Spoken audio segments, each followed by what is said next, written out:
చిన్న వయసులో ఒక 5 ఏళ్ల వయసులో 6 ఏళ్ల వయసులో ఉన్నటువంటి పిల్లలకి ఫాదరే సూపర్ హీరో, వాళ్ళ ఫాదర్ సూపర్ మ్యాన్ అనుకుంటారు. ఏమైనా చేయగలడు మా నాన్న ప్రపంచంలో సాధించలేదంటే ఏం లేదనుకుంటారు.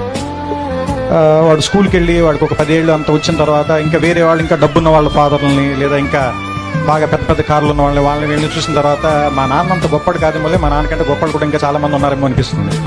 అదే ఒక 15 ఏళ్ళు దాటి 18 ఏళ్ళు వస్తున్నప్పుడు నాన్న సిగరెట్ కాల్చదురా లేదా బాగా చదువుకోరా, రాత్రిపూట ఇడ్లీకి ఇంటికి రారా ఇలాంటివన్నీ చెప్పినప్పుడు మా నాన్న ఏంటి బాగా నచ్చదొబ్బుతున్నాడు, చేదస్తాం అనుకుంటాను, మా నాన్నకి సరిగ్గా తెలియదు అనుకుంటా బతకటం, అందుకని ఇలా అయిపోయాడు అనుకుంటాను. వీడికి ఒక 20 ఏళ్ళు 25 ఏళ్ళు వచ్చి ఒక అమ్మాయిని పెళ్లి చేసుకున్న తర్వాత ఒక ఫ్లాట్ రెంట్కి తీసుకోవటం, ఉద్యోగం చేయటం, నెలాఖరికి వచ్చేసరికి అప్పులు చేయాల్సి రావటం, బిల్స్ కట్టాల్సి రావటం, ఇలాంటప్పుడు నాన్న మనం మరీ అనుకున్నంత వేస్ట్ ఏం కాదనుకుంటే బాగానే మేనేజ్ చేసినట్టున్నాడు 4 పిల్లలు. కానీ మనకి దీనమ్మ ఇంకా ఒక్కడిని కూడా కనకుండానే ఇంత కష్టంగా ఉంది మనకి అనిపిస్తుంది. ఆ తర్వాత